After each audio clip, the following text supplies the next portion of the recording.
La parole est à Madame Catherine Morin-Desailly pour le groupe Union centriste pour 5 minutes.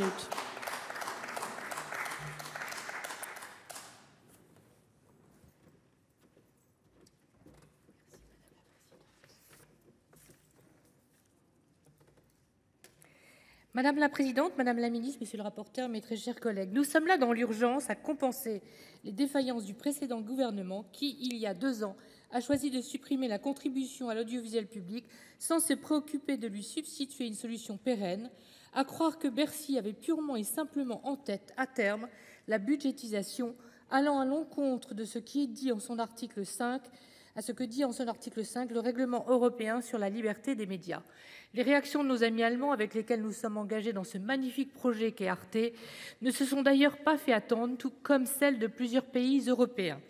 À juste titre, ils se sont émus que notre télévision puisse ainsi devenir une télévision d'État, alors que les débats organisés sur le sujet lors de la PFUE, c'est tout le contraire qui avait été dit. Les audiovisuels publics européens, aussi réunis lors d'un colloque au Sénat en 2018, y avaient rappelé la spécificité de leur mission et de facto l'importance d'un financement prévisible et durable. Aussi, avec mes collègues Cédric Vial, Roger Karoutchi et Laurent Lafon, dans l'urgence, nous avons pris nos responsabilités pour co-rédiger, vous proposer ce texte qui permet de sanctuariser une part de TVA, solution autour de laquelle un consensus est apparu. Il le fallait, d'autant que les initiatives de nos collègues députés avaient été rendues caduques, conséquence de la dissolution de l'Assemblée nationale. Maintenant, je regrette que tout cela se fasse de manière chaotique. Je m'explique.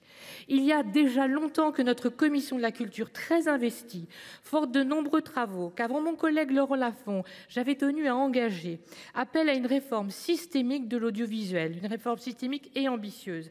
À l'ère du tout numérique, face à une concurrence internationale exacerbée, il fallait vite mener, avec méthode, plusieurs chantiers de front. Réaffirmer les missions spécifiques de l'audiovisuel public autour de quelques principes forts, tout en revoyant sa gouvernance et consolidant son modèle financier. Hélas, il y aurait beaucoup à dire sur la façon dont ce dossier a été pourtant maltraité depuis 2017.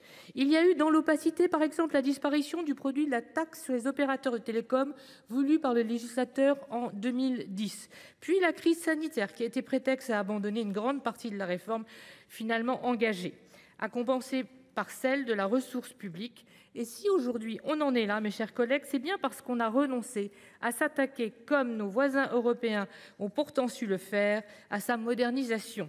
Seule satisfaction, le chantier de la réglementation et de la régulation a pu aboutir, et je salue à cette occasion depuis l'excellent travail de l'Arcom. Alors aujourd'hui, on va à l'essentiel, mais je regrette qu'on n'ait pas pu poser, par exemple, la question centrale du modèle économique. Une part de notre audiovisuel public reste en effet financée par la publicité, qui repose de plus en plus sur le ciblage et le fichage, pour ne pas parler, comme Bruce Schneier, de cybersurveillance. Autant dire que les médias publics ne sauraient devenir des auxiliaires des marques et de leur stratégie commerciale. Ce serait signer leur arrêt de mort. L'audiovisuel public doit au contraire s'affirmer comme une alternative à l'économie des plateformes basée sur la captation de l'attention du citoyen consommateur. C'est un enjeu fondamental de culture et de civilisation.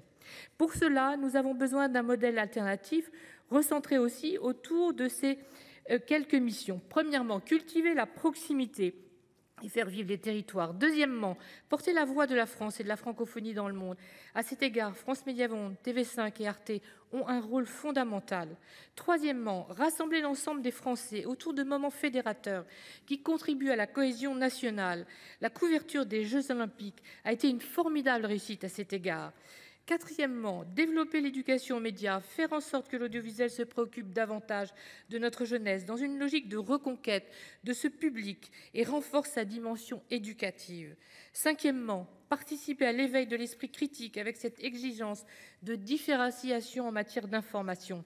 Enfin, porter des programmes innovants qui s'adressent à chacun et contribuent au soutien à la création française et européenne sans rien céder à la qualité ni à l'exigence culturelle. Mais pour cela, il faut une stratégie d'ensemble, télévision comme radio. Comme l'a dit Roch-Olivier Metz devant notre commission la semaine dernière, l'heure est aux médias global. Nous savons les efforts de rapprochement et de rationalisation entrepris par nos présidentes. mais on reste encore trop en silo. Sans aller jusqu'à la fusion, à expertiser sérieusement et qui serait très lourde et très complexe en l'état, la proposition de Laurent Lafon d'une holding reprise du rapport Leleux-Gattolin permettrait d'avancer autour de projets fédérateurs. Elle pourrait par exemple être l'occasion de s'attaquer au développement de l'offre numérique accessible à tous.